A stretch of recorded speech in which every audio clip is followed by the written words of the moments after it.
This video is going to be everything you need to know about surviving long-haul flights. My name is Jasmine, and there is an art and a finesse to being just a little more comfortable on such long flights because they can be a mess sometimes. I'm so excited to help you prepare for your long-haul flight with this very first tip, which is be prepared with your entertainment. Entertainment on planes is so much fun to me because the movies are always great. You've got new releases and shows and things like that. But if you travel often, the thing is, you might have already seen everything on the plane. So what I'd recommend you do is if you have Netflix or a streaming service that allows you to download movies, do so before you get to the airport. I like to just get my list ready of the things that I want to watch from Netflix, and I will download those items. Even YouTube allows you to download videos, so if you're like me and you just love watching YouTube videos, download those videos so you can watch them on the plane as well. So if you've watched all the movies that are on the plane at the time, or if your TV doesn't work, which happens a little more than it should, you at least have a backup with your phone. Flying at night or early in the morning is actually my favorite thing because you sleep for most of the time that you're on the plane. And I really enjoy sleeping on planes. Sleeping on a plane, I feel like, is just so important because it helps you kind of get into the cycle of the place that you're traveling to. And if you're traveling at night, you're sleeping when it's dark and you can wake up when it's light outside to kind of train your brain and train your body a little bit better. So a tip that I need you to be aware of before even booking your flight is looking at what the airline offers, especially for long haul flights. Do they offer upgrades? Do they offer extended seating? Will you be shipped back to the coach area with minimal legroom?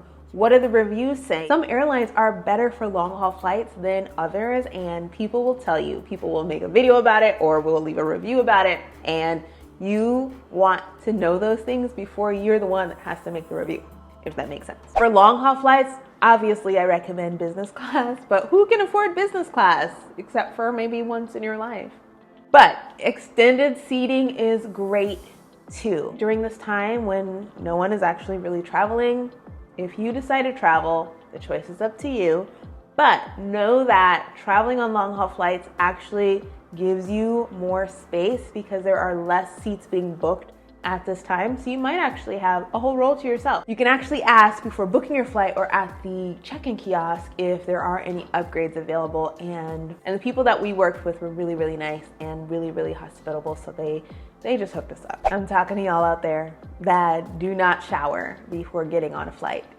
Long haul flights are different, okay? You are sitting next to other people for a longer period of time.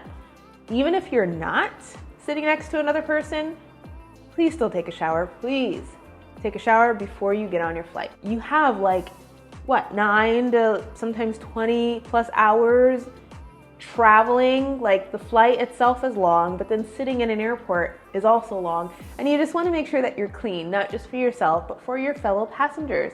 And the great thing about masks is that we as the public cannot smell breath as much, but it's still imperative that you brush your teeth, carry mints, carry gum, things like that help with good hygiene overall. What to wear, wear comfy clothes. I highly recommend that you wear something like this. I've got these really stretchy pants that I totally would wear on the plane, and they even have pockets. Oh my gosh, anything with pockets that stretches for a plane is my go-to outfit because it's just really easy. You can, move around, you can sleep like a little pretzel if you need to. But yeah, hoodies are your friend. I live in an apartment and this is my life. Every freaking second. You can take a hoodie, you can take a cardigan or something you can wrap around yourself. I prefer a hoodie because I like actually putting the hood over my head. I even think down to the underwear. I know this might be TMI, but do not wear string socks. Something breathable is great for a plane. At least I'm talking to my ladies out there. I don't know what you guys wear down there that makes you feel the most comfortable, but you can discuss in the comments. You can let me know. I also really like packing a scarf because sometimes I like to sleep with a scarf over my head, or I like to tie my hair up if I feel like the seats might be a little rough for my natural, like, you never know. You never know. I'm not suggesting that you overpack, hear me out, but I have been known to overpack. But I have everything that I want, and I don't ever have to buy things at an airport because I have everything. And we're gonna get to some more of the things that I pack as well in just a second. If you have not subscribed to this channel, please take a moment to do so now. I post videos weekly. You don't wanna miss those. The airline will supply you with a meal, maybe a meal and a half, and some snacks as well. I think even during times like a pandemic, airlines are still trying to get you what you need, and I think that's great. But if you don't really want to eat the food that's available on the plane, or you don't really like the snacks, bring your own. But just be mindful of others around you as well. I'm speaking to myself. I like salt and vinegar chips, and those might not be popular on a crowded plane, but you know. So when it comes to my personal bag, it's usually my backpack. I always carry the same backpack. I'm bad. I overpack. I mentioned this. So I try really hard to not overstuff my personal bag because it does have to go under my seat. If you're lucky-ish, you'll be seated next to an emergency exit. You do have responsibilities though, if that is you. But with that, you're able to put your bag overhead, and it gives you a lot of leg room. It really is a great space for leg room. But if you are not so fortunate and you are stuck in the back with all of the tiny seats, you have to figure out how to fit your bag underneath the seat. And you want to also make sure that you are carrying all the things that you're going to want on the plane. Some of those important things are, and I've got a list, I'm going to read it off for you. Charger, ibuprofen, Benadryl, Dramamine, headphones, extra socks, snacks, phone, book, gum, scarf, lip balm, lotion. These are all the things that I like to take with me, and I feel extremely naked without at least one of these items. I personally struggle with this next part, which is to stay hydrated. I believe you should stay hydrated, drink all the water that you can. And you have that person that maybe doesn't want to use the restrooms on a plane. Hear me out, it is okay to use the restrooms on planes. I used to hold it all for like 14 hours. I remember my first couple of long haul flights, I didn't want to use the bathroom. So I didn't drink water. I even tried not to eat. Like, it was all just so new and so foreign to me.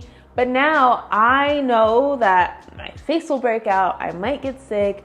All these things happen when I don't drink water, when I'm not hydrated. And so I just do so, and then I just use the restroom if I need to, and it is perfectly okay. Just make sure that you're wearing shoes, because a lot of passengers use the bathroom as well, and you can't be so certain that the floors are 100% clean. You just can't. Last but not least, have fun.